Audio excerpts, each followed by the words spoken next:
That's not you, not me, that's them. Okay. But that's how the law reads. You can go online and pull it, it's like 32 pages. So you can pull that out. So the Mortgage Debt Relief Act expires December 2013, correct?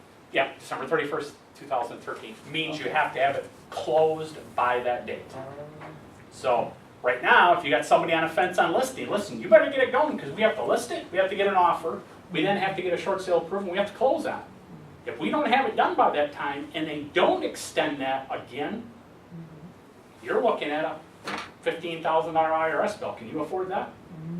Okay. Yes, How many times has they extended that? one time. Wasn't that in effect when Bush was in? Yeah, but it expired December of 2012. He had it for like 12 years or some long We number. enacted when Obama came in?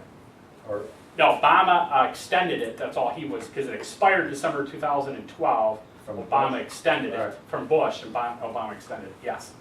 Okay, now, have a bank ever went after someone who walked away from their home? Oh yeah, we're gonna get into that one, and you're gonna see more and more of that. Really? Okay. Any questions on deficiencies? Okay. Our goal is to get the bank to waive the deficiency completely out of it. If we can't get them to waive it, we're gonna try to beat them down on what they want as a payback. The bank may say, sorry, we're not gonna relieve Rick of $50,000. However, our team then will try to negotiate that 50 down to 15, 20% and put on what they call a promissory note. A promissory note is an IOU, usually at 0% interest, spread over 5, 10, or 15 years. And it's exactly what it is, a promissory note, which means, all right, the bank will approve the short sale, approve the mortgage release, but they want me to pay back 20%, $10,000 over the next 5 years at $80 a month. That's a promissory note. If they sign a promissory note, that promissory note does not go on their credit report. So it does not show up as debt on down the road. Any questions on that? Yeah, if somebody has a deficiency judgment on a short sale, is that something that they can, if they file bankruptcy, that they can include in the bankruptcy? Good point. We're going to get into that, how to get out of your mortgage. Good point, John, and we'll bring that up here. And, well, here it is, next section. Okay. Any questions on deficiency? 1099s? Yes. might be getting ahead of it, but like you said, I'm representing the seller, so are you. They come back and they say, okay, we have a deficiency, they don't want to waive it. Okay, how about a promissory note at 10 and 50%? The homeowner goes, no, I'm not interested. Okay. That's great. That happens all the time. All the time. Sometimes that happens at listing before you got here. We talked about that where I'm not going to list with you on a short sale unless you guarantee me that there is no deficiency. Okay, then if that happens, refer them to us. 99% of the time I can convince them to go ahead with it. Because what is the homeowner's option? Okay, I understand you, Mr. Homeowner. I fully understand you. So if you're not going to short sale it, what are you going to do?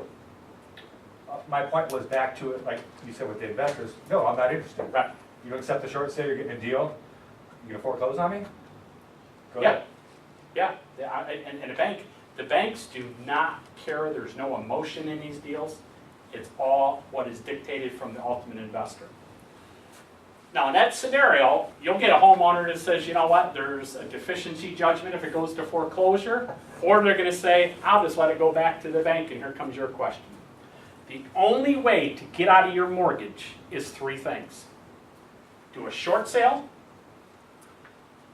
file bankruptcy, and here's important, you need to know these 2 things. There's 2 types of bankruptcies.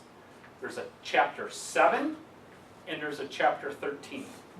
A Chapter 7 is what you ultimately want to go for, and that's, I'm done, I don't owe you anything. The big misconception, if you have a homeowner that files Chapter 7 and it's completed, I own this house. No, you don't. That mortgage or lien is still on the property, it's just not on that homeowner anymore. Which means if I owed them $100,000 and I filed bankruptcy and I was able to get a Chapter 7, they can't ever come after me, but that mortgage is still on the house.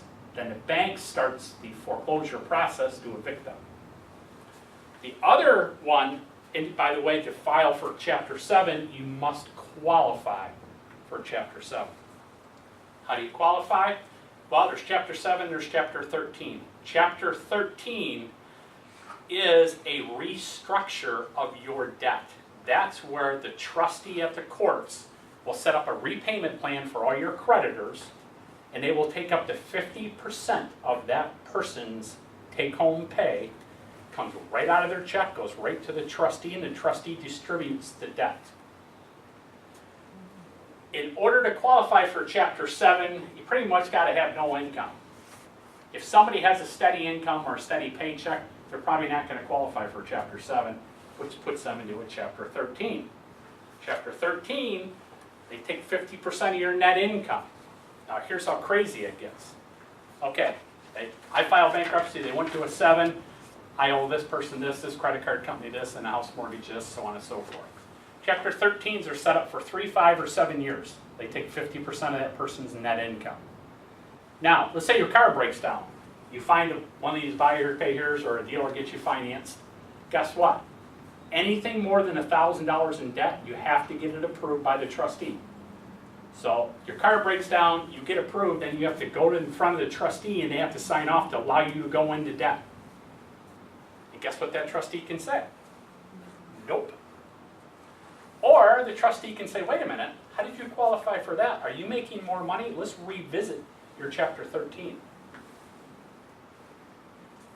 Or the other way, so that's 2 ways so far how to get out of a mortgage. Short sale it, file bankruptcy, hopefully you qualify for a 7.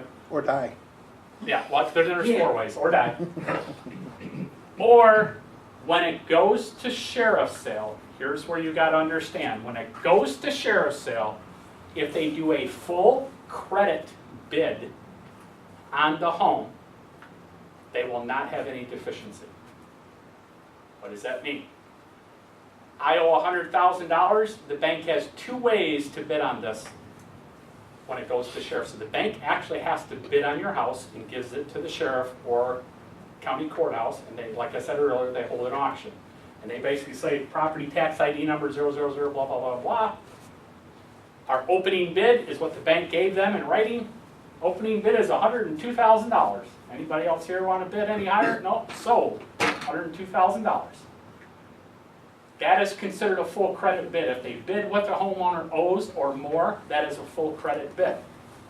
That is how the majority of foreclosures happened over the last multiple years. Things are starting to change. Here's why.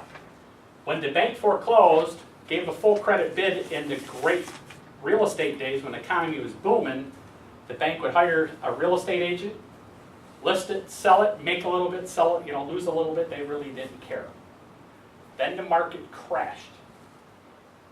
Then they were continuing to be the highest bidder at what the homeowner owes. Then they tried to take the homeowner to court and sue them for the difference.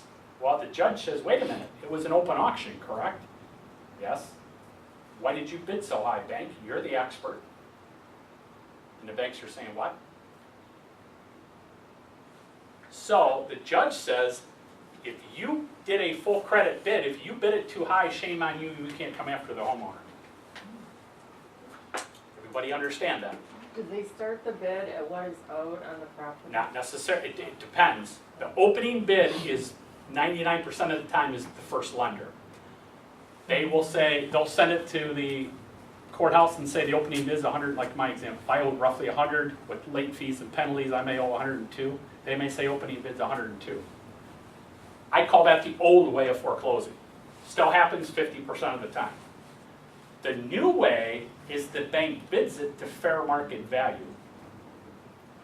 They bid it to fair market value. My example, I owed 100 with late fees and everything's 102, and it's worth 50,000. Let's just say the bank screwed up and bid it to 40,000. Now they can come after me for the difference.